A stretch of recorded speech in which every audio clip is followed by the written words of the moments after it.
குரங்கு எரி சூறையாடிற்று, கெட்டது கொடிநகர் கிளையோடும் பட்டனர், பரிபவம் எங்கனும் பறந்தது, இட்டது இவ்வரியணை இருந்தது என் உடல். நம்ம சொல்றோம் குரங்கு வந்து சுட்டது, எங்க பார்த்தாலும் நெருப்பு, பெண்களுடைய கூந்தலிலே இருந்து அகில் வாசனை அடித்தது போக எங்கே பார்த்தாலும் முடி பொசுங்கின நாற்றம். சுட்டது குரங்கு எரி சூறையாடிற்று, கெட்டது கொடிநகர் பட்டனர் பரிபவம். எல்லாரும் அழறாங்க, ஐயோ வீடு போச்சே மாடு போச்சே எல்லாம் போச்சேன்னு அழறாங்க. பட்டனர் பரிபவம் எங்கனும் பறந்தது. இத்தனையும் பார்த்து கொண்டு இட்டது இவ்வரியணை இருந்தது என் உடல். என்னைக்கு ஆஞ்சநேயர் வந்து இலங்கையில் நெருப்பு வைத்தாரோ அன்னைக்கே நல்ல ராவணன் செத்து போயிட்டான். நல்ல உசுர் போயிடுத்து. மானம் போனால் அதுக்கப்புறம் என்ன இருக்குது? தோல்வியே கண்டறியாத ராவணனுக்கு அது மிகப்பெரிய தோல்வி. அதனால தான் சொல்கிறேன், என் உசுர் போயிடுத்து, இட்டது இவ்வரியணை கிடந்தது என் உடல். என் உடம்பு தாண்டா இருக்குது, என் நல்ல உயிர் போயிடுத்து. அப்போ அடுத்தவரை கேட்குறான், இற்று இலது ஆயின என்னும் மாற்றம் தந்திலரா. உங்களால் பற்று இலை ஆகினோம், வேற ஒன்றும் செய்ய முடியலனாலும் அந்த குரங்கை இற்று இலது ஆயுது, அந்த குரங்கை அழிச்சிட்டோம் என்ற வார்த்தைவாத சொல்ல மாட்டீர்களா? அப்போ சொல்கிறான் அவன். அப்போ தான் அந்த சபையில் இவன் புலம்புறான், அந்த குரங்கு அழிக்கலை, இலங்கை அழிஞ்சு போச்சு, என் நல்ல உயிர் போய்விட்டது. இத்தனைக்கும் காரணம் எது? ஏன் அழித்தது? நீ சீதையை கொண்டு வந்தது. சீதையை கொண்டு வந்து ஏன் தப்பு? அவன் அடுத்தவனுடைய பெண்டாட்டி. அதை ஏன் கொண்டு வந்த? அவன் இஷ்டமில்லாமல் கொண்டு வந்த, இது தப்பு. இத்தனைக்கும் காரணம் நீதாண்டான்னு தன்னை நினைத்து கொள்ளாமல் எல்லாரையும் சொல்கிறான். யாரும் தடுக்கலையே, குரங்கு வந்து சுட்டதே இத்தனையும். அப்போ அந்த ஆலோசனை சபையில் குரங்கு போய் சொன்ன உடனே ராமன் வந்தாச்சு. மறுகரையில் ராமன் நிற்கிறான், இங்கே ராவணன் இருக்கான். இந்த நேரத்தில் என்ன பண்ணுறது? சீதையை தூக்கிட்டு வந்தது தப்பு. தூக்கி கொண்டு வந்த பிறகாவது விழித்து கொண்டு அவளை மறுபடியும் கொண்டு போய் விட்டுருக்கணும், அதுவும் செய்யாதது தப்பு. குரங்கு வந்து நெருப்பு வச்ச பிறகாவது பயந்துக்கிட்டு சீதையை அனுப்பியிருக்கணும், அது செய்யாது, அதை விட பெரிய தப்பு. இப்போ அவளை கட்டின புருஷனே வந்து கேட்குறான், அப்போ கூட கொடுக்க மாட்டேன்னு வீம்போட அவனை எதிர்த்து போரிடுகிறேன்னு சொல்றியே, இது தப்புக்கெல்லாம் பெரிய தப்பு. இப்போ இருக்கிறான். அந்த நேரத்தில் தான் படை வந்து விட்டது. என்ன செய்யலாம்? ஆலோசனை. நல்லது நடக்கிற வரைக்கும் என்னால், கஷ்டம் வந்தால் ஒன்றால். இப்போ சொன்னேனே சாதம் குழஞ்ச கதை தான், அடுத்தவன் தலை மேலே போடுவான். இப்போ ராவணன் சொல்கிறான், உங்களால் அழிக்க முடியல, சண்டை போட முடியல, ஜெயிக்க முடியல, குரங்க விட்டுட்டீங்க. அவன் வந்து நிற்கிறான், மனுஷன் வந்து நிற்கிறான். இவனுக்கு அதுதான் கேவலம், மனுஷன் வந்து நிற்கிறான். அப்போ உன்னுடைய வீராதி வீரம் உன்னுடைய அத்தனையும் இல்லையே. இவன் பாடினது தவறான இசை, இவனுடைய ஸ்ருதியிலே பேதம் இருந்தது, தாளம் தப்பி போச்சு. இவன் செஞ்சது அத்தனையும் தப்பான தாளங்கள், தப்பான இசை. இவன் பாடினது அத்தனையுமே சீதைக்கு அவன் கணவன் வந்திருக்கிறான், அவனை அழிக்க வேண்டும் என்றது தப்பான ராகம். ஆஞ்சநேயர் வந்து அழித்து விட்டு போய்விட்டான், அவனை கொல்லாமல் விட்டீங்களே, அது மிகப்பெரிய பாவம். இது ஸ்ருதி தப்பினது, தாளமும் தப்பிடுத்து, ஸ்ருதியும் தப்பியாச்சு, ராகமும் தப்பியாச்சு. இவன் பாட்டு பாடுறான், என்ன பாட்டு பாடுவான்? தப்பாத்தான் பாடுவான். இது இத்தனையும் சரியில்லாத போது பாட்டும் தப்பாக போனால் யாரும் கேட்க மாட்டான். ஸ்ருதி தப்பானாலும் பாட்டு சரியாக இருந்தால் அதில் சமாளிச்சுக்கலாம். இவன் பாட்டும் தப்பு. அந்த நேரத்தில் இவனுடைய ஸ்ருதி பூராவும் தப்பாக இருக்கிறது. தவறான பாடல் இசைக்க வேண்டிய இடம், அங்கே ஒரே ஒருவன் சரியான பாடலை இசைக்கிறான். ஸ்ருதி தப்பி போயிருக்கிறது, தவறான இசை.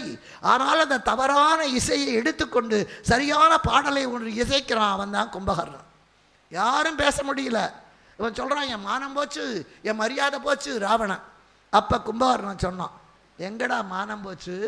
உன்னுடைய வீட்டிலே அழகான பெண்கள், மண்டோதரி கற்புக்கரசி 7 பேரில் மண்டோதரி ஒருத்தி. மாணிக்க வாசகர் எந்த மனிதனையும் பாட்டில் வச்சு பாடவே மாட்டார். சம்பந்த பெருமான் தான் பாடுகிற பதிகத்தில் 9வது பதிகத்தில் ராவணனை வச்சு தான் பாடுவார். திருநீற்று பதிகம் பாடுகிற போது கூட மந்திரமாவது நீர் வானவர் மேலது நேருன்னு சொல்லும்போது ராவணன் மேலது நீரும்பார். அவருடைய சிவபக்தியின் ஞானசம்பந்தர் பாடுவார்.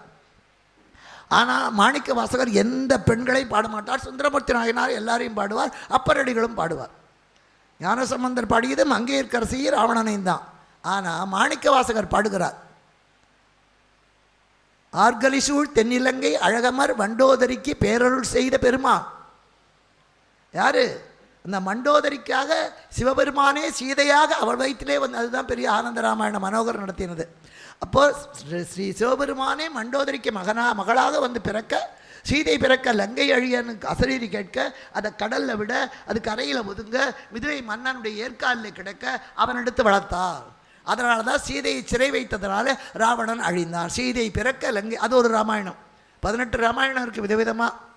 பொட்டுன்னு எல்லாம் ஒரே பொட்டு தான். நீங்கள பொட்டு, வட்டை பொட்டு, நெட்டு பொட்டு, குட்டு பொட்டு, பாம்பு பொட்டு, பள்ளி பொட்டு, இத்தனை வச்சுக்கிறோம் இல்லையா? அது மாதிரி ராமாயணம் ஒன்று தான். அது அவங்க விருப்பப்படி பாடி இருக்கிறார்கள். மொத்தம் 17 ராமாயணம் இருக்குது. உங்கள் எழுத்தச்சன் ராமாயணம் ஒரு விதம், துளசிதாசர் ராமாயணம் ஒரு விதம், வால்மீகி ராமாயணம் வேறு, கம்பன் ராமாயணம் வேறு, இன்னும் ஜாவா சுமத்ராவிலாம் ராமாயணம் அதெல்லாம் வேறு வேறையாக வரும். 17 ராமாயணம் இருக்குது. அதில் ஒன்று இந்த ராமாயணம். ஆனால் அந்த ராமாயணம் அத்தியாத்மிக ராமாயணம். இத்தனையும் அதில் சீதை ராவணனுக்கு அதை மாணிக்க வாசகர் பாடுவார். ஆர்கலிசூழ் தென்னிலங்கை அழகமர் மண்டோதரிக்கு பேரருள் செய்த பெருமா, மண்டோதரியை வைத்து பாடி அப்பேற்பட்ட கற்புக்கரசை. அப்படிப்பட்ட மனைவி கிடைச்சும் கூட இவன் புத்தி கெட்டு போச்சு. அப்படிப்பட்ட மனைவி கிடைத்து இவன் புத்தி கெட்டு போச்சு, சொல்ல முடியல. இப்போ கும்பகர்ணன் சொல்கிறான், அவள் கற்புக்கரசி கணவன்கிட்ட வந்து நீ செஞ்ச தப்புன்னு சொல்ல முடியலை. அந்த புறத்தை விட்டு வெளியே வர முடியாது. இவன் அந்த புறத்துக்கு போனால் தானே சொல்ல முடியும். இவன் எப்போ பார்த்தாலும் அசோகவனமே கதின்னு அவன் காலில் விழுந்திருக்கான். சீதை காலில் விழுந்து என்னை ஏற்றுக்கோ ஏன்னா தொட முடியாது. விருப்பமில்லாதவளை தொட்டால் இவன் தலை வெடிச்சு போகும்.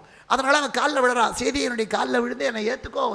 இப்போ கும்பகர்ணன் சொல்கிறான், ஏன்பா என்னமோ குரங்கு வந்து சுட்டுடுத்து மானம் போச்சுன்னு பேசுறியே, அவனை அழிக்கலைன்னு பேசுறியே, உன்னுடைய அந்த புறத்திலே அழகான பெண்கள் மண்டோதரியும் தானிய மாலினியா, அதை தவிர எத்தனையோ பெண்களை நீ மணந்து கொண்டிருக்கிறாய். அத்தனை பேர் உன்னோட நல்ல சிரிப்பை தர காத்திருக்கிறார்கள், சந்தோஷத்தை தர காத்திருக்கிறார்கள். உன் அந்த புறத்திலே வாழ்கிற மகளிரெல்லாம் ஒன்னகை தர நீ வேறொருவன் மனைவியின் காலை தொழ இது புகழா? அவ வெறுத்து ஒதுக்குறாளே, இது புகழா? என்னமோ மானம் போச்சுங்கிறிய, மானம் இருக்கிறவனுக்கு தாயா போக உனக்கு இருக்கான்னு கும்பகர்ணன் மொத்தம்தான் கேட்டான்.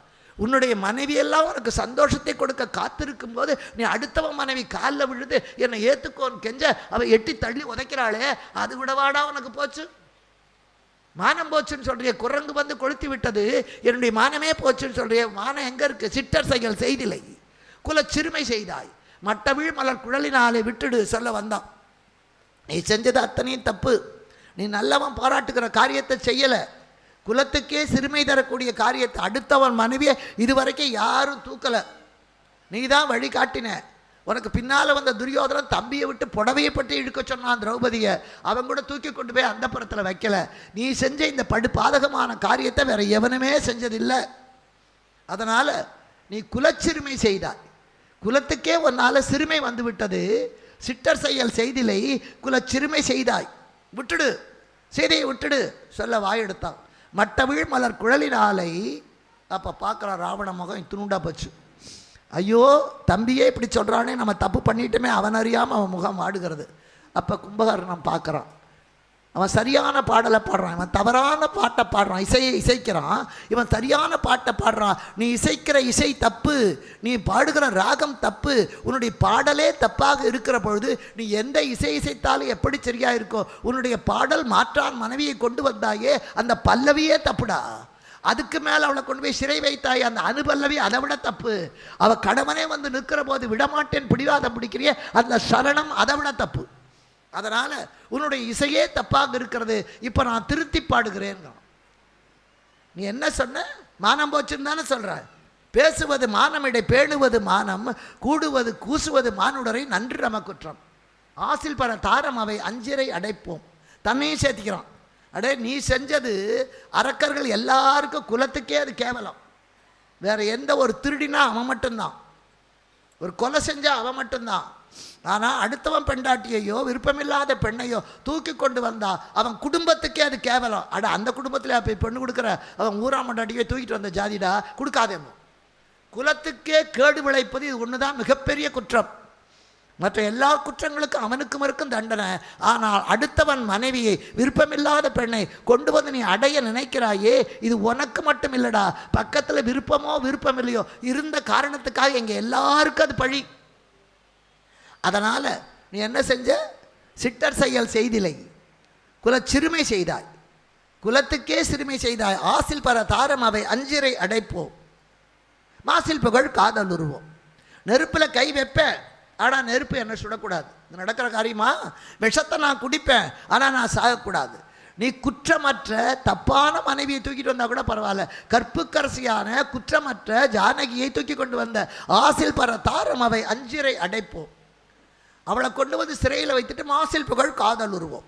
உன்னை எல்லாரும் புகழணும்னு ஆசைப்படுற இடத்து நடக்கிற காரியமாடா? ரெண்டு நெருப்பில் கை வைப்பேன், ஆனால் அது சுடக்கூடாது.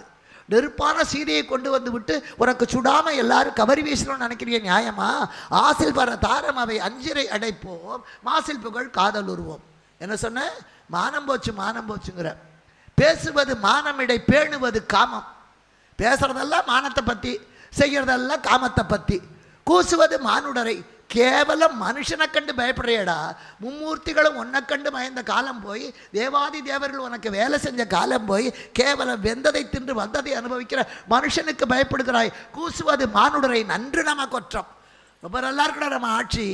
இதுதானா உன்னுடைய வீரம்? நீ நல்லவன் செய்கிற காரியத்தை செய்யலை, சிட்டர் செயல் செய்தில்லை. இத்தனை கும்பகாரன். அவன் இசைத்தது தவறான இசை, இவன் பாடுகிற பாட்டில் தவறான ஒரு சொல் கூட வரல. சரியான பாட்டை பாடுறான். சிட்டர் செயல் செய்தில்லை. நல்லவர்கள் செய்யக்கூடிய காரியத்தை நீ செய்யலை, குலச்சிறுவை செய்தாய். குலத்துக்கே கேடு விளைக்கிற காரியத்தை செய்தாய். இப்போவும் ஒன்று கெட்டு போல. மட்ட வீழ் மலர் குழலினாலே விட்டுடு, சீதையை விட்டுடு. நான் ராவண மூஞ்சியை பார்க்குறான், வாடி போச்சு. கும்பகாரனை யோசிக்கிறான், இப்போ கொண்டு போய் விட்டு பிரயோஜனம் இல்லை. ஏன்னா ராமன் வந்து தலைவாசலில் நிற்கிறான். அவன் புருஷன் வந்து கேட்டதுனால பயந்துக்கிட்டு விட்டான்டா. இவன் ஒன்று திருந்தி போய் விடலைன்னு உலகம் பேசும். ராவணன் ஒன்று நல்லவன் ஆயிடலை, அடிக்கி பயந்துக்கிட்டு விட்டுட்டான். பாமா, நீ விட்டாலும் உனக்கு கெட்ட பேர் தான், விடாட்டாலும் கெட்ட பேர் தான். அதை விட அந்த ராமனால் நீ செத்து போனா அது உனக்கு புகழ், அது உனக்கு புகழ். மட்டவிழ் மலர் குழலினாலே விட்டுடு. பார்க்குறான் மன்னா. அது வரைக்கும் அண்ணான்னு பேசினான். இப்போ பார்க்குறான் நீ ராஜா, நான் சாதாரணமாக உன்னுடைய நாட்டில் இருக்கக்கூடிய ஒரு ஆள், அதனால் அரசரை எதிர்த்து பேச முடியாது. மட்டவிழ் மலர் குழலினாலே மன்னா விட்டிடுது மேல் எளிதும். இப்போ கொண்டு போய் விட்டால் யாரும் உன்னை பாராட்ட மாட்டார்கள். அதை விட அவரால் வெல்லப்பட்டிடுது மேல் அது நன்று, அவரால் கொல்லப்பட்டிடுது மேல் அது நன்று. அந்த ராமன் ஜெயிச்சு நீ தோத்தாலோ அல்லது ராமன் கொன்று நீ செத்தாலோ அதுதாண்டா உனக்கு புகழ். செஞ்சான், தப்பு பண்ணினான், கடைசியில் தண்டனையை அனுபவிச்சுட்டான்ப்பா. திருடினவன் தப்பு, ஆனால் அவன் 6 வருஷம் ஜெயில் தண்டனை அனுபவிச்சுட்டு வந்துட்டா. அவன் செஞ்ச தப்புக்கு தண்டனையை அனுபவிச்சுட்டான்ப்பா. இப்போ ஏன் அவனை திட்டுறீங்கப்பா? கொலை செஞ்சவன் ஆயுள் தண்டனை அனுபவித்து வெளியே வர்றான். அப்போ உலகம் என்ன பேசும்? அவன் கொலை செஞ்சுட்டான் ஏதோ உணர்ச்சி வேஷத்தில். அதுக்கு தான் அவன் 14 வருஷம் பெண்டாட்டி பிள்ளையெல்லாம் விட்டு இளமையெல்லாம் திறந்து ஜெயிலில் இருந்துட்டான். இனிமேல் அவனை செத்த பாம்பை எதுக்குடா அடிக்கிறீங்கம்மா? அது மாதிரி ராவணா, நீ இருக்கிற வரைக்கும் உனக்கு பழி. ராமனால் நீ ஜெயிக்கப்பட்டால், ராமனால் நீ கொல்லப்பட்டால் பரவாயில்ல. சீதையை எடுத்ததற்கு ராவணன் உயிரையே கொடுத்துட்டான். அதனால் அவன் செஞ்ச தப்புக்கு பரிகாரம் ஆயிடுத்து உன்னை உலகம் மன்னிக்கும். சரியான பாடலை சொல்லி கொடுக்கிறான்.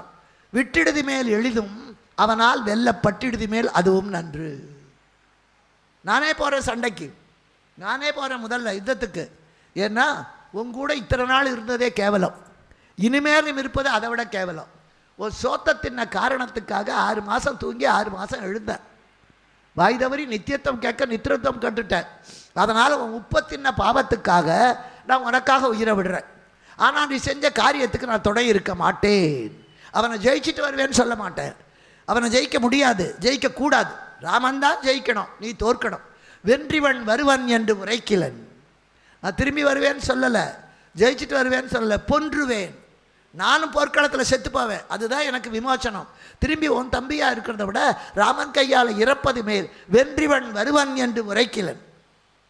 பொன்றுவன் அண்ணா, நான் செத்த பிறகாவது சீதையை விட்டுடுப்பா.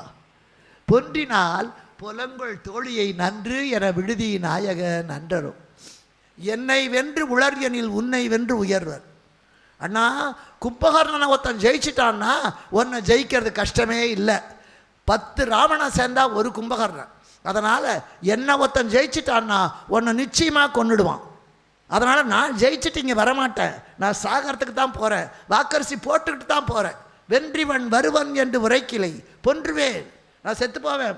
நான் அப்படி செத்து போன பிறகாவது புலங்கொள் தோழியை நன்று என புருஷங்கிட்ட விட்டுடு. நல்லது நாயக. முதல் நாள் போரிலே ராவணன் தோற்றுவிட்டு வந்து நிற்கிறான். அப்போ 2வது நாள் போருக்கு அவன் மாமன் சொன்னதுக்காக, நீ போனது தப்புடா, செஸ் ஆட்டத்தில் முதல்ல ராஜா காயை நகர்த்தப்படாது, நீ போனது தப்பு, முதல்ல நீ கும்பகர்ணனை அனுப்பு, அதனால் நான் பொன்றினால் இறந்தால் சீதையை விட்டுவிடு, போர்க்களத்துக்கு அனுப்புகிறான். 2வது நாள் போகிறான், மகனே நீ செஞ்சது தப்பு, அதனால் சீதையை விட்டு விடு. ராவண வாயே திறக்கலை. அண்ணா, இற்றை நாள் வரை நான் செய்த குற்றமும் இருந்தால் பொறுத்துக்கொள், நான் இவ்வளோ நாளாக ஏதாவது தப்பு பண்ணியிருந்தால் மறுத்துக்கொள். அற்றதால் முகத்தில் விழித்தல் ஆரியன், இனிமேல் ஓ முகத்தை நானும் என் முகத்தை நீயும் பார்க்க போகிறது இல்லை. அற்றதால் முகத்தில் விழித்தல் ஆரிய பெற்ற நன் விடையும், உங்ககிட்ட தீராத விடை வாங்கி கொண்டேன், நான் போயிட்டு வரேன்னு சொல்ல மாட்டேன், வென்று இவன் வருவன் உரைக்க மாட்டேன். அதனால தான் வெளியே போகிற போது போகிறேன்னு சொல்லக்கூடாது. சரி, நான் ஆஃபீஸ்க்கு போயிட்டு வரேன்னு சொல்லணும். நான் ஆஃபீஸ்க்கு போகிறேன், ஆஃபீஸ்க்கு பரப்பட்டுப்பா சொல்லக்கூடாது, போயிட்டு வரேன்னு சொல்லணும் எப்போவுமே. அதெல்லாம் ராமாயணம் பாரதத்துலேருந்து கற்றுக் கொடுத்தது. இப்போ எல்லாத்தையும் விட்டாச்சு, சொல்லிகிட்டே போகிறதில்ல, அது அதை விட பெரிய உத்தமம். நான் பல வீடுகளில் பார்த்துருப்பேன், அவர் பாட்டு ஆஃபீஸுக்கு போவார், எங்கேயும் அவங்க வீட்டுக்காரரை காணும், அவர் அப்போவே ஆஃபீஸ் போயிட்டார், சொல்லிட்டு போக மாட்டாரா? அதெல்லாம் சொல்ல மாட்டார், அது பெருமை. அதெல்லாம் நானும் கேட்க மாட்டேங்க, உருப்பட மாட்டேன்னு அர்த்தம். ஒருத்தர் தப்பு பண்ணால் கணவன் தப்பு பண்ணால் மனைவி கேட்கணும், மனைவி தப்பு பண்ணால் கணவன் கேட்கணும், அப்போ தான் 2 பேரும் சேர்ந்து பிள்ளை தப்பு பண்ணால் கேட்கலாம். அவர் குடித்தாலும் நான் கேட்க மாட்டேன், நான் விழுந்தாலும் அவர் கேட்க மாட்டார், என் பிள்ளை எக்கேடு கட்டாலும் எங்களுக்கு அக்கறை இல்லை. இது குடும்பமாக, இது கொள்ளை கூட்டம். அதனால் போயிட்டு வர்றேன்னு சொல்லணும். எப்போவுமே வெளியே போகிற புருஷன் பத்திரமா திரும்பி வரணும்னு 2 பேர் தவிப்பா. மனைவி தாலியை பிடிச்சிட்டு உட்காந்துருப்பா, தாயார் வயிற்றை பிடிச்சிட்டு உட்காந்துருப்பா. அது பிடிக்காத பிள்ளையாக இருந்தாலும், சோறு போடாத பிள்ளையாக இருந்தாலும், எங்கேயாவது அவன் சௌக்கியமாக இருக்கட்டும், என் பிள்ளை நல்லவன் தான், அந்த சேலத்துக்காரி தான் கெடுத்துட்டான்பா. வேறு ஊரை சொல்லுவானே, எங்கள் ஊரையே சொல்லிக்கிறேன். அதனால் சேலத்துக்காரி தான் கெடுத்துட்டான்பா. அம்மா வயிற்றை பிடிச்சிக்கிட்டு பிள்ளை நல்லா இருக்கணும், அதே மாதிரி மனைவி தாலியை பிடிச்சி எங்கே இருந்தாலும் நல்லா இருக்கட்டும். இந்த மஞ்சள் குங்குமத்துக்கு குறைவு வராமல் இருக்கட்டும். மஞ்சள் குங்குமம் அவனா கொடுத்தான், நீ நினைவு தெரிஞ்ச நாளில் என்ன பொட்டு வச்சுக்கிற, நினைவு தெரிஞ்ச நாளில் என்ன பூ வச்சுக்கிற, அவன் தான் என்னமோ பூவையும் பொட்டையும் கொடுத்த மாதிரி. தப்பு. பூவுக்கும் பொட்டுக்குமாக புருஷன் இல்லை, வாழ்க்கைக்காக கணவன், வாழ்க்கைக்காக மனைவி. அதை தெரிஞ்சுக்கணும். எங்கேயோ இருக்கட்டுங்க, இந்த பூவும் பொட்டு நிலச்சிருந்தா போதும், வேண்டாமே வாடி போனால் பூவை தூக்கி எறிகிற, வேர்வைப்பட்டால் பொட்டு அழிஞ்சு போகுது. இந்த பொட்டுக்காகவும் பூவுக்காகமா ஒரு புருஷன் இல்லையே, சமைச்சு போடுறதுக்காக அவர் பொண்டாட்டி இல்லை. இன்ப துன்பங்களிலே பங்கெடுத்து கொள்வதற்காகத்தான் கணவன் மனைவி. அதை புரிஞ்சுக்கணும். நீ ஒரு பாதி, நான் ஒரு பாதி, இதில் யார் பிரிந்தாலும் வேதனை மீதினும். திருவள்ளுவர் ரொம்ப அழகாக சொன்னார். நான் சொன்னால் ஆண்களை குறைவேம்ப, திருவள்ளுவர் சொல்கிறார். எப்படியா, உடலோடு உயிரோடு உடல் அன்ன, மடந்தையோடு எம்மிடை நட்பு. உடலோடு உயிரிடை என்ன, மடந்தையோடு எம்மிடை நட்பு. அப்போது மடந்தை என்பது பெண் என்பது உடல், ஆண் என்பது உயிர். அப்போ சொல்கிறான், மனைவி என்பது உடல், கணவன் என்பது உயிர். இது ஏன் இந்த ஓமையை சொன்னார்? இந்த உடம்புலேருந்து உயிர் போயிடுது, அது அந்த இடத்துல நிற்குது, அது வேறு ஒரு உடம்புல போய் சேருது. இந்த உயிர் போனாலும் வேற ஒரு உடம்புல போய் சேரும். அது மாதிரி ஒரு மனைவி இறந்து போனாலும் ஒரு ஆண்மகன் இன்னொரு கல்யாணம் பண்ணிக்கலாம். அது சமுதாயம் ஒத்துக்கொள்ளும், சாஸ்திரமும் ஒத்துக்கொள்ளும், அவனும் ஒத்துக்கொள்வான். ஆனால் இந்த உடம்புலேருந்து உயிர் போன பிறகு இந்த உடம்பு இன்னொரு உயிரை தேடாது. நெருப்போட சாம்பலாக போகுமே தவிர இந்த உடம்புக்கு இன்னொரு உயிர் கிடையாது. ஆனால் உயிருக்கு இன்னொரு உடல் உண்டு. கணவன் என்பவன் உயிர், அவன் வேற உடலை தேடிக்கலாம். மனைவி என்பவள் உடல், அந்த உயிர் போயிட்டா அவள் அழிஞ்சிருவா. இதை நான் சொல்லதான், வள்ளுவர் சொல்கிறார். உடலோடு உயிரிடை என்ன, மடந்தையோடு எம்மிடை நட்பு. திருக்குறளில் அவரை மாதிரி ஒரு அறிஞர் பார்க்கவே முடியாது. 1.25 அடியில் உலகத்தையே அடக்கி வைத்தார். படிக்கணும். ஒரு நாளைக்கு ஒரு திருக்குறள் படிங்க. 1.25 அடி படிக்கிறது ஒன்றும் கஷ்டம் இல்லை. சினிமா பாட்டை கேட்டுட்டு அச்சரம் தவறாமல் 3 வயசு குழந்தையே பாடுது. நான் இப்போல்லாம் பஸ்ஸில் வரதில்லை, முன்னெல்லாம் பஸ்ஸில் வரும்போது பார்த்தா அது பாடும். அது குழந்தைக்கு ஒரு 3 வயசு தான் இருக்கும், அது ஆடும். பஸ்ஸில் பாட்டை போட்டா அது ஆடினோட அவங்க அம்மாக்காரி அப்படியே ரசிச்சுக்கிட்டு பார்ப்பா. எனக்கு அப்படியே பற்றிக்கிட்டு வரும் ஆத்திரம். அது பாடுற பாட்டு கட்டிக்கிட்டு ஓடி போகலாமா, ஓடி போய் கட்டிக்கலாமா? 3 வயசில் குழந்தை என்னமா பாடுது, உன்னை கொல்லணும், அவள் யாருன்னே தெரியாது. எங்கேயாவது கட்டிக்கிட்டு ஓடி போகலாமான்னு 3 வயசுலேயே கேட்குது. அதை நீ ரசித்து தாளம் போட்டு பாடுன்னு சொல்லி கொடுக்குறிய, அது 3 வயசுலேயே ஓடி போயிடு, ஞாபகம் வச்சுக்கோ. தப்பு. சினிமா பாட்டை பாடுறதுக்கு மனப்பாடம் பண்ணுற அளவுக்கு, அடுத்த வரி என்னன்னு கேட்டு திருத்திக்கிற அளவுக்கு சினிமா நடிகனுடைய பிறந்த நாள் என்னைக்கு கேரளாவில் அப்படி இல்லை. கேரளாவில் நிச்சயமாக இல்லை. மம்முட்டியோ வெளியில் போனாலும் யாரும் ஒன்றும் பிரமாதமாக கட்டோட்டு வச்சு பால் அபிஷேகம் பண்ணி முட்டையை உடைச்சவன் தலையில் ஊற்றி அதெல்லாம் கிடையாது. தமிழ்நாட்டில் தான் இத்தனை கன்றாவியம். அவன் பிறந்தநாள் அவனுக்கு தெரியாது, நடிகனோட பிறந்தநாள் தெரியும். அவனுக்கு கல்யாணம் ஆன தேதி தெரியாது, அவன் கல்யாணம் ஆன நாள் தேதி என்னன்னு தெரியும். நெருப்பை வச்சுக்கிறது, பெட்ரோலை ஊற்றிக்கிறது, இத்தனையும் தப்பு. அதெல்லாம் தப்பு. நம்ம அப்பா அம்மாவுக்கு எப்போ கல்யாணம் ஆச்சு, நம்ம அப்பா பிறந்த ஊர் எது, அம்மா பிறந்த ஊர் எது, தாத்தா பேர் என்ன, தாத்தா சொந்த ஊர் என்ன, பாட்டி பேர் என்ன, எத்தனை பேருக்கு தெரியும்? அதுக்காக தான் முன்ன காலத்தில் அமாவாசை அன்னைக்கு தர்ப்பணம் பண்ணும்போது அப்பா தலைமுறை 3 அம்மா தலைமுறை 3 சொல்லிடாமா. தெரியாது. உடனே அந்த ஐயரே சொல்லுவார், பரவாயில்லப்பா தெரியலடா, தாத்தா பேர் நாராயணன், அம்மா மாமியார் பாட்டி பேர் லட்சுமி, தெரியாதவன் பேரெல்லாம் நாராயணன், தெரியாத பொம்பளை பேரெல்லாம் லட்சுமி. இன்றைக்கி கேட்டு பாருங்கள் உங்கள் ஊர் ஐயரை. எதையாவது சொல்லித்தாங்கண்ணா. பேர் சொல்லாமல் தர்ப்பணம் பண்ண முடியாது, பேர் சொல்லாமல் திவசம் பண்ண முடியாது. இது எதுக்காக? மூட நம்பிக்கை இல்லை, அந்த காரணத்துக்காக வேண்டியாவது ஒரு 3 தலைமுறைவாக தெரிஞ்சு வச்சுக்கோடா பாவி. இனிமேல் வீட்டில் போய் உங்கள் பங்காளிகளோ உங்கள் வீட்டில் முதியவங்களோ இருந்தால் ஒரு நோட்டு போட்டு உங்கள் அப்பா பிறந்த தேதி, உங்கள் அப்பா பிறந்த ஊர், அம்மா பிறந்த தேதி, பிறந்த ஊர், கல்யாணம் ஆன நாள், முப்பாட்டம் பேர், இதெல்லாம் எழுதி வைங்க. உங்கள் அடுத்த தலைமுறைக்கு தெரியும். குலதெய்வம் எதுன்னே தெரியாது. நீங்கள் எத்தனை கோயில்களுக்கு போய் எவ்வளவு பூஜை பண்ணாலும் உங்கள் குலதெய்வத்தை மறந்துட்டிங்கன்னா குடும்பம் உருப்படாது. நமக்கு வர்ற கஷ்டத்துக்கெல்லாம் காரணம் அதுதான். அந்த குலதெய்வம் எங்கேயோ இருக்கும், ஒரு பெண் தெய்வமாக தான் இருக்கும், அது எங்கேயோ இருக்கும். அது உங்கள் கேரளாவில் தான் பிரச்சனை பார்த்து சொல்லுவாங்க. தமிழ்நாட்டில் பல பேர் திண்டாடுவான், அந்த கோயில் இந்த கோயில்னு போயிட்டு பல பேர் எனக்கு வெங்கட்ரமண சாமி திருப்பதி ஏழுமலையான் குலதெய்வம் இல்லை. எல்லாரோட குலதெய்வமும் பெண்ணு தான். ஏன்னா தாயிலிருந்து தான் வந்தது. தகப்பன் தெரியாது. பூனைக்கு அம்மா பூனை தான் தெரியும், அப்பா பூனை தெரியாது. மாம்பழம் எந்த மரத்துலேருந்து வந்ததுன்னு தான் தெரியும், அதுக்கு எது கொண்டு சேர்த்து தின்னு தாய் மரம் தான் தெரியும், தகப்பன் மரம் தெரியாது. அதனால் தாய் என்பது சத்தியம், தந்தை என்பது நம்பிக்கை. அம்மா யாரை காட்டுறாளோ அவன் தான் அப்போ. அதனால தான் அன்னையும் பிதாவும் முன்னறி தெய்வம், அம்மா தான் முதல்ல. அதனால் தாய் தான் முக்கியம். அதனால் எல்லா தெய்வமும் குலதெய்வமெல்லாம் பெண்ணு தான். அது வேம்புலி அம்மனாக இருக்கலாம், இசக்கி அம்மனாக இருக்கலாம், பகவதி அம்மனாக இருக்கலாம், மேலாங்கோட்டை அம்மனாக இருக்கலாம், எதுவானாலும் இருக்கலாம். அதை கேட்டு தெரிஞ்சு வச்சுக்கோங்க. அந்த குலதெய்வத்தை நீங்கள் வழிபாடு செய்தால் ஒழிய குடும்ப கஷ்டங்கள் ஒரு நாளும் தீராது, ஒரு நாளும் தீராது. எத்தனை கோயில்களுக்கு போனாலும், எத்தனை அபிஷேகம் பண்ணினாலும், எத்தனை ஆராதனை பண்ணாலும் நிறைவு வராது.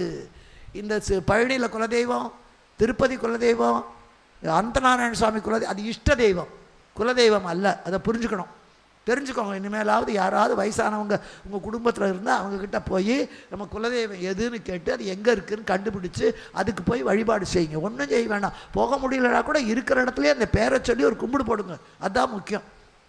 இங்கே அதே மாதிரி குலதெய்வமாக விளங்கக்கூடியவள் ஒரு பெண்ணரசி தான். இப்போ இவன் சொல்கிறான், விட்டுடு, இற்றை நாள் நான் செய்த குற்றம் இருந்தால் அதை பொறுத்துக்கொள், அற்றதால் முகத்தில் விழித்தல் ஆரிய பெற்றனன் விடயம் போகிறேன். அப்போ அழாத ராவண அன்னைக்கு கைலாசத்தை தூக்கும்போது அழுதவன் இப்போ கும்பகர்ணம் போன போது அவன் 20 விழிகளிலேயும் குருதியோடு கண்ணீர், இரத்த கண்ணீர் வடித்தானான், இரத்த கண்ணீர் வடித்தானான். தம்பி போகிறானேன்னு. இப்போ போகாதேன்னு சொல்லவும் முடியலை, சீதையை விட்டுடுறேன்னு சொல்கிறதுக்கும் மனசு வரல.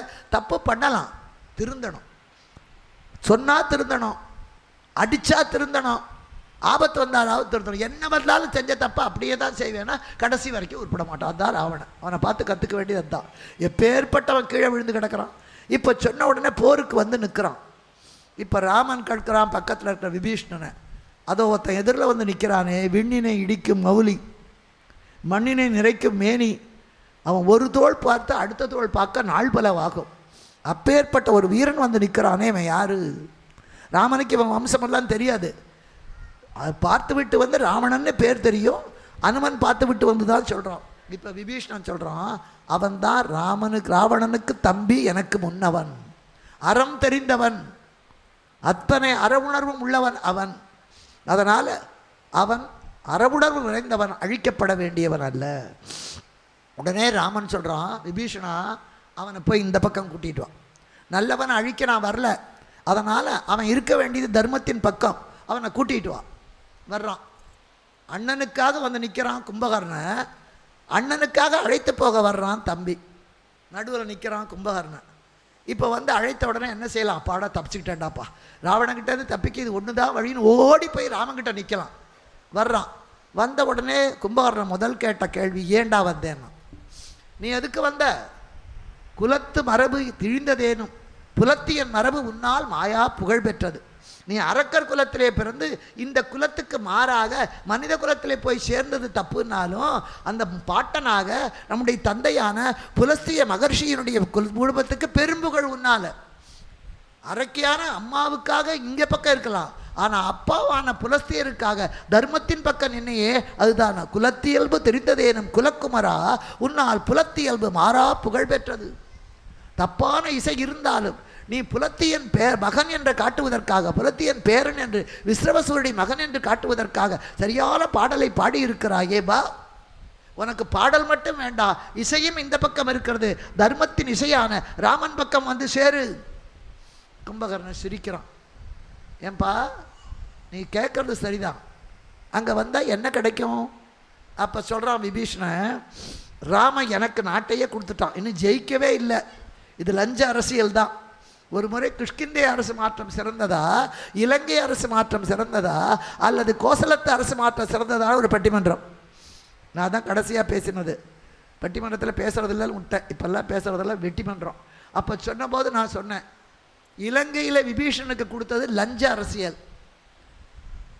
ராவணனை கொல்றதுக்கு முன்னாலேயே ராவணனை கொன்று உனக்கு பட்டம் கட்டுறேன்னு அவனுக்கு இளையவர் கவித்த மௌலியை அவனுக்கு கூட்டி அவனை அரசனாக்கி தென்னிலங்கை வேந்தனாக தருகிறேன்னு ஏற்றுக்கொண்டவன் தான் ஆழிசூழ் உலகமெல்லாம் பரதனே ஆண்டான்.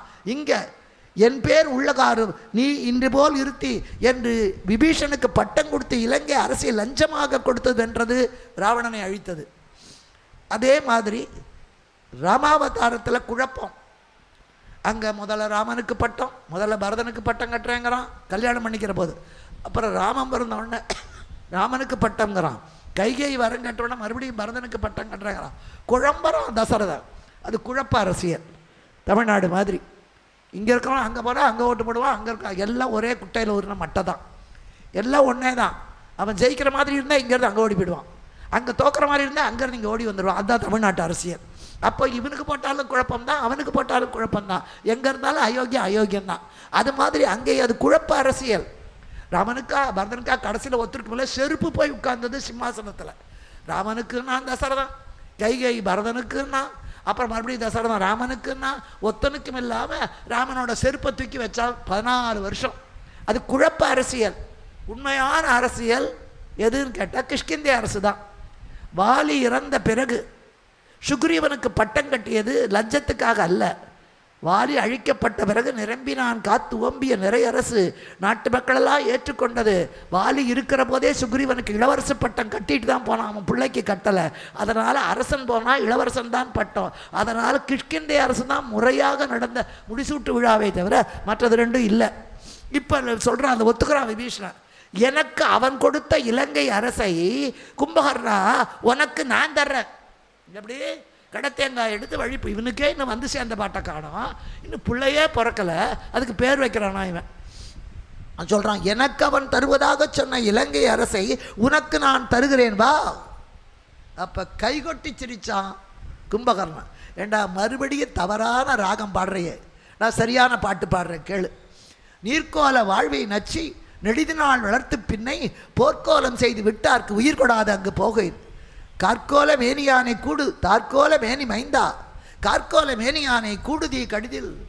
ஏண்டா தண்ணியில் கோலம் போட்டால் அது எவ்வளோ நேரம் நிற்கும்? அது மாதிரி இந்த வாழ்க்கை இன்றைக்கி இருக்கும், நாளைக்கு சாவோம்.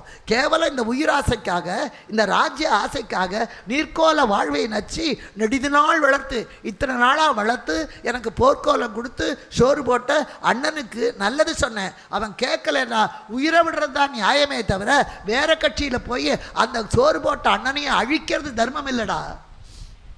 போர்க்கோல வாழ்வை கொடுத்தவன் அவன்தான்.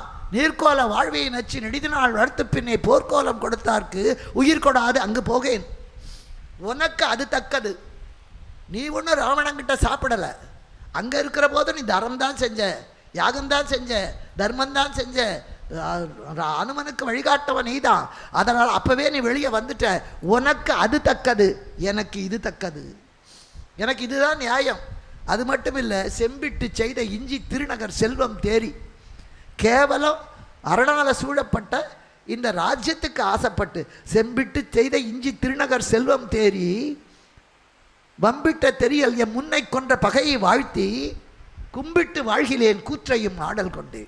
ஏண்டா கேவலம் இந்த ராஜ்யத்துக்காக இன்னைக்கு ராவணன் இத்தனை நாள் ஆண்டான், இப்போ அவனை விட்டு எனக்கு கொடுக்குறேங்கிற, நாளைக்கு என்ன ஒருத்தன் அழிச்சா அது இன்னொருத்தனுக்கு போகும். இந்த ராஜ்யம் ஒன்றும் நிரந்தரம் இல்லை.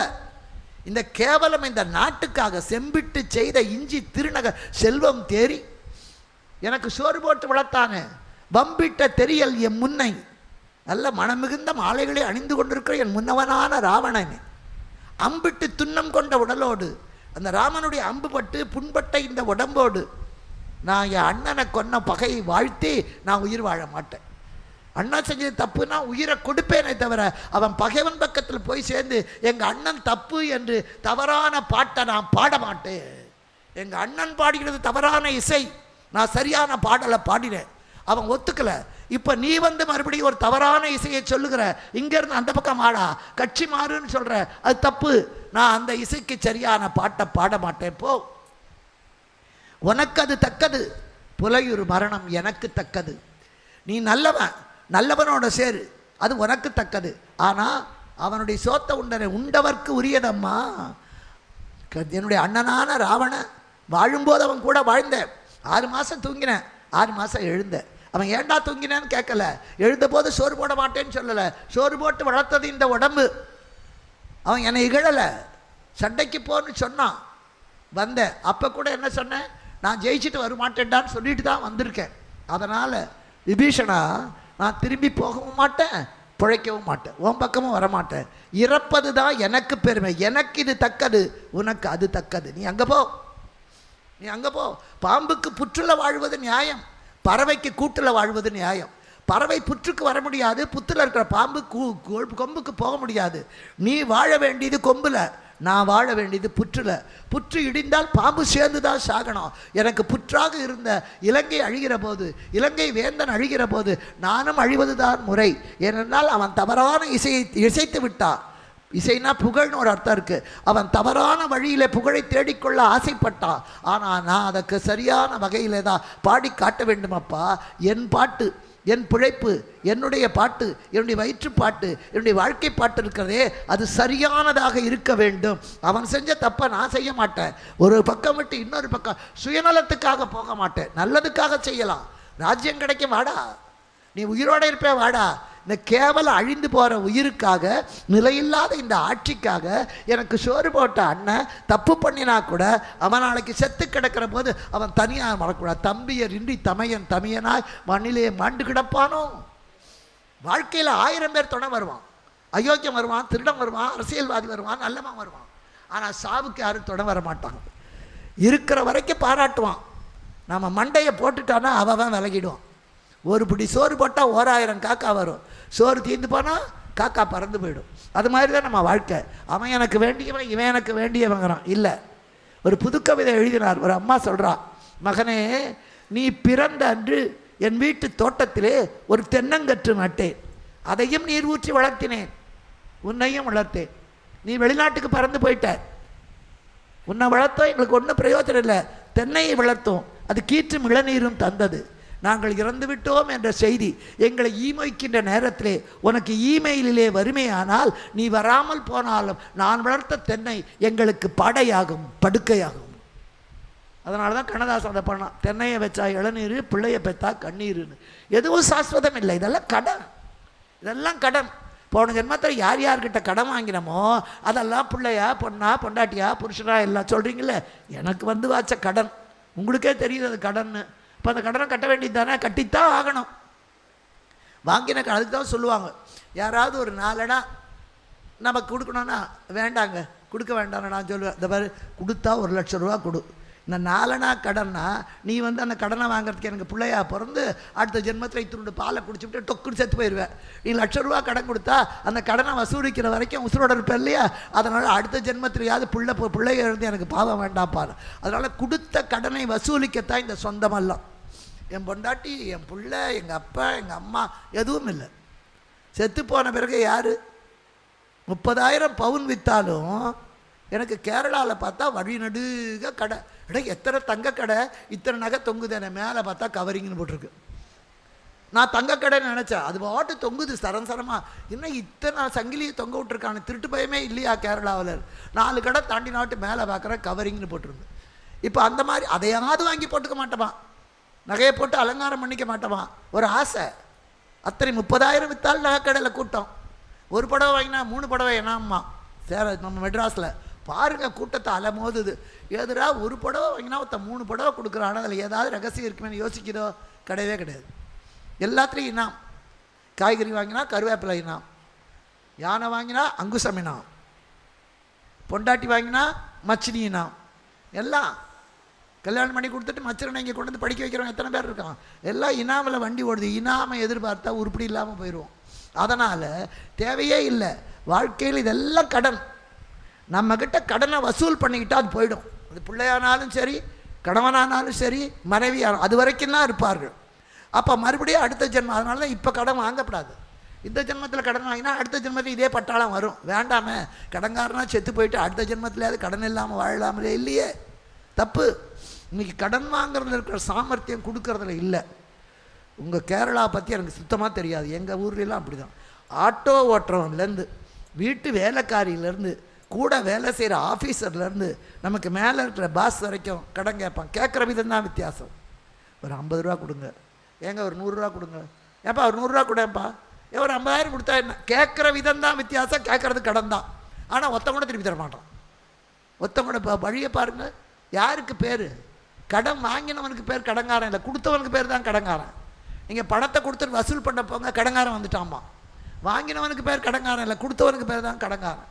ஒரு பையன் என்கிட்ட கேட்டான், பெருமாளுக்கு 3 வடிவம்: நின்ற கோலம், படுத்த கோலம், அமர்ந்த கோலம். திருப்பதியில் நிற்கிறாரு, உங்கள் திருவனந்தபுரத்தில் படுத்திருக்காரு, திருவல்லிக்கடையில் உட்கார்ந்துருக்கார். இது எதுக்கு போகணுன்னா, நமக்கு உயிரை கடன் கொடுத்துட்டான். இத்தனை ஜீவன்களுக்கும் உயிரை கடன் கொடுத்துட்டான். அதை ஒழுங்காக காப்பாற்றுறமா, நல்ல பேரோட வாடுறமான்னு தெரியல. நல்ல பேரோட வாழலைன்னா என் உயிரை என்கிட்டயே திருப்பி கொடுத்துருடா, நான் கொடுத்ததை திருப்பி கொடுன்னு அந்த கடனை வசூலிக்க வர்றான். நம்ம அவ்வளோ சீக்கிரத்தில் கொடுத்துருவோமா? கொடுக்க மாட்டோமே. முதல்ல வாசலில் வந்து நின்று கேட்குறான், குடுறா கடங்காரன். கொடுக்க மாட்டோம், பின்னாடி வெளியே ஓடி போயிடுவோம். அதே கடங்காரன் என்ன பண்ணுவான்? அடுத்த நாள் வந்து திணையில் உட்காந்துக்குவான். நீ கொடுத்தாலொழிய வாசப்படி விட்டு போக மாட்டேன்பான். இவன் ஓட்டை பிரிச்சுட்டு ஓடி போயிடுவான். 3ஆவது நாள் பாயை விரித்து படுத்துக்குவான். நீ எத்தனை நேரம் கழித்து வீட்டுக்கு வந்தாலும் என்னை தாண்டிக்கிட்டு தாண்டா உள்ளே போனோம்பா. அது மாதிரி பெருமாள் உட்காந்து வசூலித்து பார்க்குறார், கொடுக்கல. நின்றுக்கிட்டு கேட்டு பார்த்தார், கொடுக்கல. இப்போ படுத்துக்கிட்டார், கொடுத்தாலொழிய நான் எந்திரிக்க மாட்டேன். நம்மக்கிட்ட அவன் கொடுத்த உயிரை, நமக்கு கொடுத்த வாழ்க்கையை, நமக்கு கொடுத்த நல்லதையெல்லாம் நம்ம தப்பாக பயன்படுத்தினா அந்த கடனையெல்லாம் திருப்பி கொடுறா. கொடுத்தவன் நான் தான், முதல் என்னோடது, உயிர் அவனோடது. குடுன்னு வசூல் பண்ணுறதுக்காகத்தான் ஆண்டவன் நிற்கிறான். சிவபெருமான் உருவமாக, அருவமாக, அருவுருவமாக வந்து நிற்கிறான். அப்படி இறைவன் கொடுத்த இந்த உயிர் அவங்கிட்ட போய் சேர்ந்துடும். இந்த உடல் சாஸ்வதம் அல்ல. உடல் நாம எடுத்துக்கிட்டது, உயிர் அவன் கொடுத்தது. உயிரை யாராலையும் கொடுக்க முடியாது. இந்த உடல் நாம எடுத்துக்கிட்ட. நாம் என்னென்ன பாவம் பண்ணினோமோ அதுக்கு தகுந்த மாதிரி உடல். புல்லாய், பூடாய், புழுவாய், மரமாய், பல்விருகமாகி, பறவையாய், பாம்பாய், கல்லாய், மனிதராய், பேயாய், கடங்களாய், வல்லுசராகி, முனிவராய், தேவராய், எல்லா நின்ற இத்தாவர சங்கமத்துள் எல்லா பிறப்பும் பிறந்து இழைத்தேன்.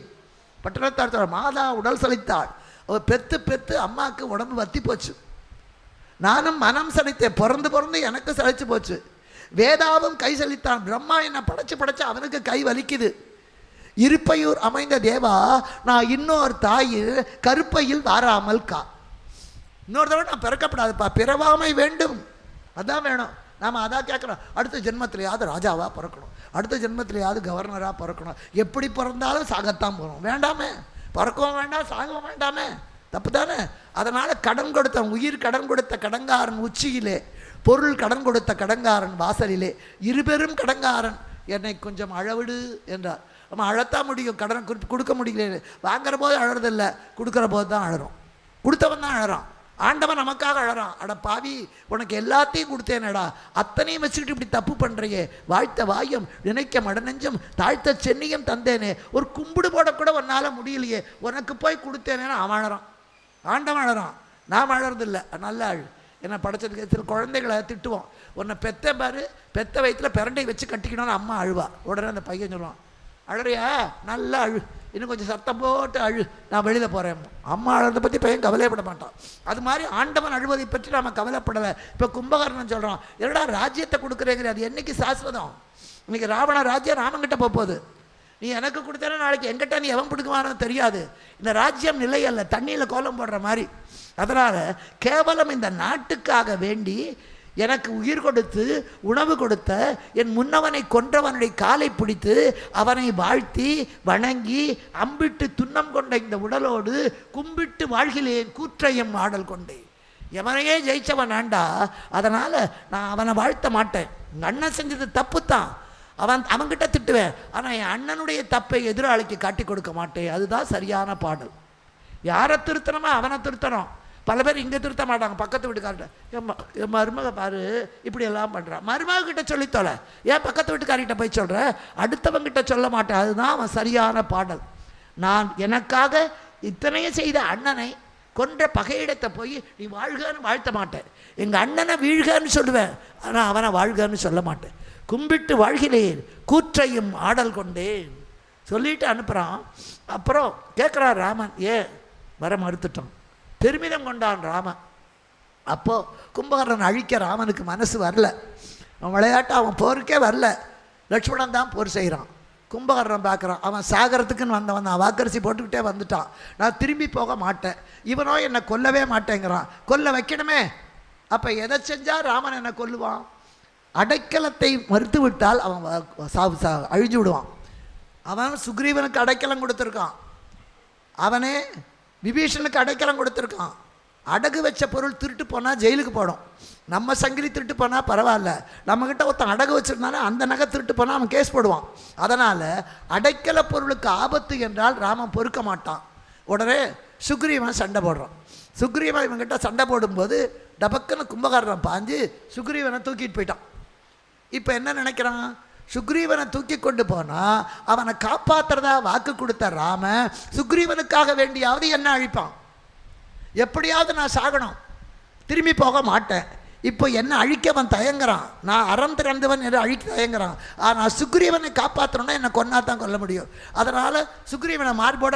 அப்போ ராமபெருமான் அடைக்கல பொருளை காப்பாற்றுவதற்காக அம்பு விடுறான் கும்பகர்ணன் நெத்தியில். கும்பகர்ணனையும் சொல்லுவான், இன்று போய் போருக்கு நாளை வாம்மா. ராவணனை சொன்ன மாதிரியே போயிட்டு நாளைக்கு வா மாட்டேம்மா. வந்தால் இன்னைக்கோட சரி, ஒன்றா சாவேனை தவிர திரும்பி போக மாட்டேம்மா. அவன் ஒத்தந்தான் சொன்னவன். அர்ஜுனன் சொல்லுவான் கர்ணங்கிட்ட, இன்று போய் போருக்கு நாளை வா, போயிட்டு வருவான். அதே மாதிரி சூரபத்மனை முருகன் சொல்லுவான், இன்று போய் போருக்கு நாளை வா, போயிட்டு வருவான்.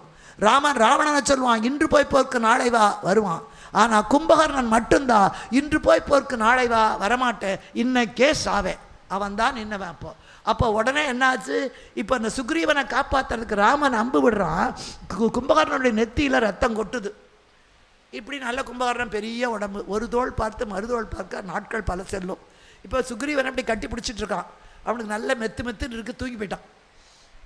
சில சமயத்தில் இந்த பஸ்ஸில் ட்ராவல் பண்ணும்போது ரெண்டு விஷயம் இருக்குது. 3 பேர் உட்கார்ற சீட்டில் ரொம்ப குண்டாக இருக்கிற ஒருத்தர் இந்த பக்கம் வந்து நம்ம அந்த ஓரத்தில் மாட்டிக்கிட்டோம்னா இவர் தூங்கி தூங்கி நம்ம மேலே நம்ம விழ முடியாது. கம்பி இந்த பக்கம் குத்தும், இந்த பக்கம் இவர் குத்துவார் அவஸ்தை. அதை விட ஸ்டாண்டிங்கில் நிற்கும் போது கீழே உட்காந்துருக்கிற குண்டாக ஒரு ஆள் இருந்தால் பிரேக் போடும் போதெல்லாம் அவங்க மேலே விழும்போது நமக்கு சுகமாக இருக்கும். 2 விதத்தில் இருக்குது. அது மாதிரி இப்போ சுக்ரீவா அப்படியே நிம்மதியாக தூங்குறான். இப்போ பார்த்தான் ராமன் நெத்தியில் அம்பு பட்ட உடனே ரத்தம் சொட்டுது. அந்த ரத்தம் விழுந்த உடனே சுக்ரீவனுக்கு முழிப்பு வந்தது. முழிப்பு வந்த உடனே பார்க்குறான், ஆஹா கும்பகர்ணன் மேலெல்லாம் நம்ம படுத்திருக்கோம், ஏதாவது செய்யணுமேனு கும்பகர்ணன் மூக்கை வெடுக்குன்னு கடிச்சிட்டு போயிட்டான். மூக்கறுபட்டதுங்கிறது இதுதான் அவமானம். மூக்கறுபட்டது. சூர்பனகையோட மூக்கை லட்சுமணன் அறுத்தான். இப்போ ராமன் சுக்ரீவன் கும்பகர்ணன் மூக்கை அறுத்தான். அறுத்த உடனே அப்படி தொட்டு கூட குதிச்சு ஓடி போயிட்டான் ராமன்கிட்ட. ராமன் கேட்டான், ஏன்டா இப்படி பண்ண, ஏன் போய் அவங்ககிட்ட மாட்டிக்கிட்டேன்? அதுக்கு சுக்ரீவன் சொல்லுவான், ஒன்றும் இல்லை, காட்டிலே குகனார் செய்ததை செய்ய மாட்டேன், நாட்டிலே கழுகின் வேந்தன் செய்ததை நான் காட்ட மாட்டேன். உனக்காக உயிர் விட்டானே ஜடாயு, அது மாதிரி என்னால் செய்ய முடியல. காட்டில் குகப்பெருமான் உனக்காக நான் சாகரேன்னு சொன்னானே, அதை என்னால் செய்ய முடியலை. 2 பேரும் அடைக்கலம் தான், என்னையும் நீ அடைக்கலம்னு ஏற்றுக்கிட்டேன். உனக்கு நான் என்ன செஞ்சேன்? அதனால தான் என்னால் முடிஞ்சது. லட்சுமணன் மூக்க அறுத்தான், நீ என்னை தம்பியாக ஏற்றுக்கிட்டேன். நானும் அந்த கும்பகர்ணன் மூக்க அறுத்தேன்னா அவனால் முடிந்தது. காட்டிலே கழுகின் வேந்தர் காட்டியதை காட்ட மாட்டேன், நாட்டிலே குகனார் நயந்ததை நயக்க மாட்டேன், இங்கே இதை செஞ்சேம்மா. இப்போது ராமனே பார்ப்பான், கையை வெட்டுவான். கும்பகர்ணன் வலது கையால் அருந்து போன கையை வச்சு சண்டை போடுவான். இந்த கையை வெட்டுவான், 2 காலால் உதச்சு சண்டை போடுவான், காலை வெட்டுவான், வாயால் மலைகளை கவ்வி கவ்வி எறிவான். அவனை ஜெயிக்கவே முடியல. அண்ணல் விதிர்த்தான். ராமனுக்கே கை நடுங்குது.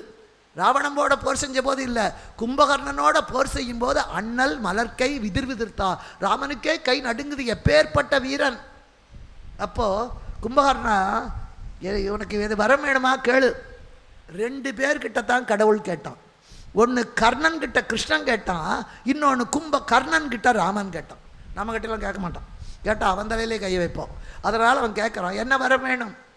அப்போ கும்பகர்ணன் கேட்குறான், நீ சீதையை இங்கே விட்டுரு, ராவணனே அவங்களோட வாழட்டும். கேட்டிருக்கலாம், கேட்கல. ராவணனை கொல்லாதே, கேட்கல. என் தம்பி விபீஷணனை காப்பாற்று, கேட்டான். அவனை எல்லாரும் இகழப்போகிறார்கள், அதனால் ராவணன் தம்பி என்று சொல்லி உன்னுடைய தம்பியெல்லாம் இகழாமல் அவனை பார்த்துக்கோ.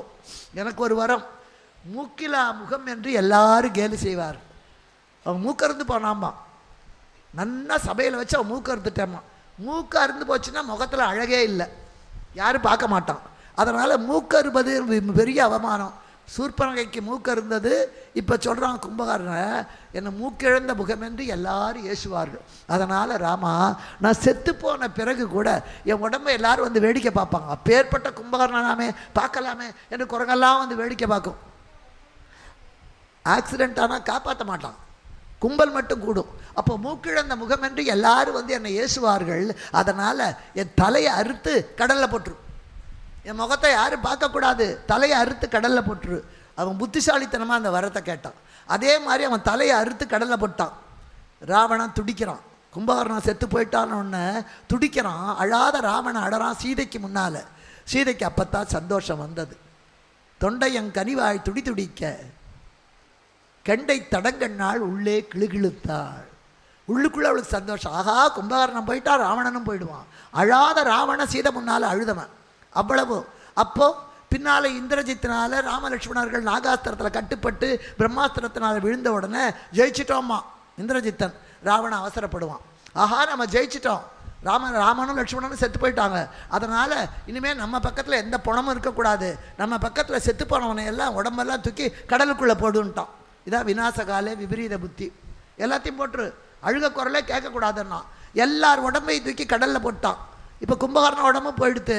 இப்போ ராமலட்சுமணர்கள் மூர்ச்சை தணிவிக்க அங்கே மலையை தூக்கி கொண்டு வர்றார் ஆஞ்சநேயர். அந்த காற்று பட்ட உடனேயே எல்லாம் முளைச்சிக்கிட்டான். கிட்ட வர்றதுக்குள்ளேயே அந்த காற்று பட்ட சஞ்சீவி பர்வதத்தினுடைய காற்று பட்ட உடனேயே கை போன குரங்குக்கெல்லாம் கை வந்துடுத்து, கால் போன குரங்குக்கெல்லாம் கால் வந்துடுத்து, எல்லாம் முளைச்சி போச்சு. ஆனால் ராவணன் பக்கத்தில் ஆளே இல்லை. இருந்திருப்பார்களே, ஆனால் இந்த காற்று பட்டா இந்த பக்கம் மட்டுமில்லை, காற்று எங்கே படுதோ அங்கே எல்லாரும் பிழைப்பான். கும்பகர்ணன் பிழைச்சிருப்பான், அங்கிருந்த அரக்கர் சேனை பிழைத்திருக்கும். அப்போ மறுபடியும் போர் தொடங்கும். விநாச கால ராவணன் எல்லாத்தையும் கடலில் போடுன்ட்டான். இப்போ செத்த உடம்பு ஒன்று கூட இல்லை, அந்த காற்று பட்டு பிழைக்கிறதுக்கு ஆள் இல்லை, ராமன் சைனியம் மட்டும் பிழைத்தது.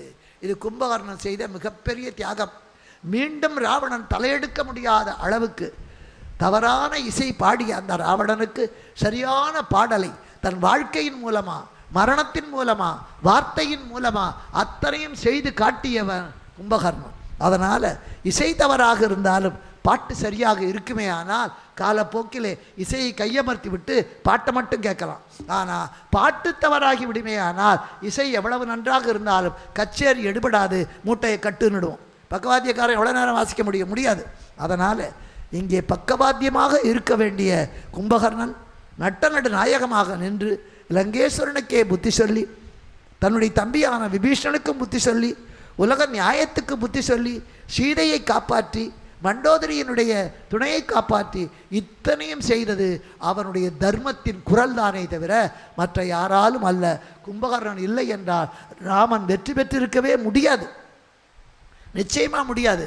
அதனால் கும்பகர்ணன் மட்டும் ராவணனுக்கு அறம் கூறாமல் அவன் பக்கம் இருந்து ராமனை அழிப்பேன் என்று நின்றிருப்பானே ஆனால் ஜெயிக்கிறது கஷ்டம். ஆனால் தன்னைத்தானே அடகு வைத்து தன் உயிரையே பலி கொடுத்து அண்ணனுடைய இசை சரியானபடி வேறு பாடலாக அவனே கற்றுக்கொள்ள வேண்டும் என்று சொல்லி அவன் இறந்தான்.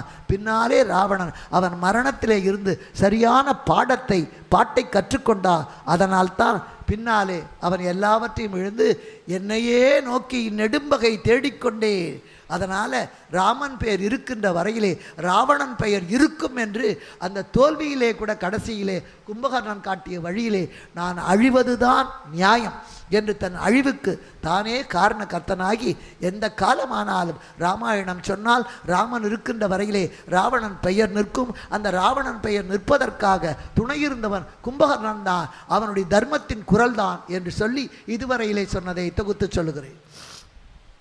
இசை என்பது ராகமும் தாளமும் ஸ்ருதியுமாக இருக்க அவற்றோடு ஏய்ந்து பாடுவதுதான் பாடலாக இருக்க. ஸ்ருதி தவறுமே ஆனால், தாளம் தவறுமே ஆனால், ராகம் கொஞ்சம் தவறுமே ஆனாலும் பாடுகின்றவன் அதை சரிக்கட்டி பாடுவானே ஆனால் கச்சேரி மிகச்சிறப்பாக அமைந்துவிடும். அதற்கு பதிலாக ஸ்ருதி சரியாக இருந்து தாளம் சரியாக இருந்து ராகம் சரியாக இருந்தாலும் பாடுகிறவன் ராகம் தவறி ஸ்ருதி தப்பி பாடுவானே ஆனால் கச்சேரியை வீணாக போய்விடும். அதைத்தான் சொல்லுவதற்காக அந்த ராவணன் ஸ்ருதி தப்பி போனாலும் கூட சரியான ஸ்ருதியோடு சரியான தாளத்தோடு சரியான ராகத்தோடு சொல்ல வேண்டிய நேரத்திலே கும்பகர்ணன் அவனுக்கு அறிவுரை சொன்னான். வீணை கொடியுடைய வேந்தனாக இசையிலே சிறந்தவனாக அவனுடைய கொடியிலேயே வீணையை வைத்திருக்கக்கூடிய ஆற்றல் வாய்ந்தவனாக 1000 மறைப்பொருள் உணர்ந்த அறிவு அமைந்தவனாக தேவர்களும் மூவர்களும் அவனை கண்டு நடுங்கக்கூடியவனாக மிகப்பெரிய சிவபக்தனாக ராவணேஸ்வரனாக இருந்தாலும் கூட பிறன்மனை நயப்பது என்ற ஒரு பாவத்தை அவன் செய்ய, அதை செய்வதற்கு முன்பு யாரிடத்திலேயும் ஆலோசனை கேட்காமல் செய்யும்போது கூட யாரையும் கூட்டு சேர்த்து கொள்ளாமல் அவனாகவே தனியாக மாரீச்சனை மாயமானாக அனுப்பிவிட்டு தன்னந்தனியாக சென்று சீதையை கொண்டு வந்து அசோகவனத்திலே சிறை வைக்க, அதனாலே அவன் என்ன செய்ய போகிறான் என்பது யாருக்கும் தெரியாமல் போக சூர்பனகைக்கு மட்டும் தெரிய ராவணன் அழிவதற்காகவே சூர்பனை இந்த காரியத்தை செய்தவளாகையினாலே அவன் அழிவுக்காக வருத்தப்படாமல் இருக்க அவன் யாரிடத்திலேயும் அறிவுரையோ கேட்காததனாலே கும்பகர்ணனோ மண்டோதரியோ விபீஷணனோ யாருமே அவனுக்கு அறிவுரை சொல்லக்கூடிய நிலையில் இல்லாத காரணத்தினாலே அவர்கள் அவனுக்கு எடுத்து சொல்லவில்லையே என்ற குற்றத்தை அவர்கள் மீது நாம் சுமத்த முடியாதவர்களாக இருக்கோம். என்றைக்கு அந்த குரங்கு வந்து அனுமன் வந்து அசோகவனத்தை அழித்து இலங்கையை தீயிட்டு அழித்தானோ அன்றைக்கே ராவணனுடைய நல்ல உயிர் போக அன்றைக்குத்தான் அவன் ஆலோசனை சபையை கூட்டி இட்டதை வரியடை இருந்ததை உடல் அந்த குரங்கை அழிக்கக்கூட யாருக்கும் திறமை இல்லையா என்று கேட்க, அப்பொழுதுதான் எல்லோரும் நாங்கள் அழிக்கிறோம், அந்த ராமனை அழிக்கிறோம், சீதையை விட வேண்டாம் என்றெல்லாம் அவனுடைய துன்மந்திரிகள் எல்லாம் அவனுக்கு பக்கத்தாழம் போட்டு கொண்டிருக்க, அப்பொழுது இந்திரஜித்தன் கூட அண்ணான் அப்பா நான் போகிறேன், நான் சென்று ராமனை அழிக்கிறேன் என்று சொன்னானே தவிர தந்தை செய்தது தவறு என்று தாயினுடைய துயரத்துக்கு விடிவு காணாதவனாக இருக்க, அப்பொழுதுதான் கும்பகர்ணன் இருந்து மானம் போயிற்று என்று சொல்லுகிறாயே, மானம் இருந்தால் அல்லவா போவதற்கு, உன் மனைவியர் உன்னிடத்திலே நகை தர நீ அடுத்தவன் மனைவியின் கால்களிலே விழுகிறாயே, அப்பொழுது போகாத மானமா இப்பொழுது போயிற்று, நீ பிறருடைய மனைவியை என்று கொண்டு வந்து சிறை வைத்தாயோ அன்றைக்கே அரக்கர் குலத்தினுடைய மானமே அழிந்து போய்விட்டது, பேசுவது மானமிடை பேணுவது காமம் நன்று நம கொற்றம்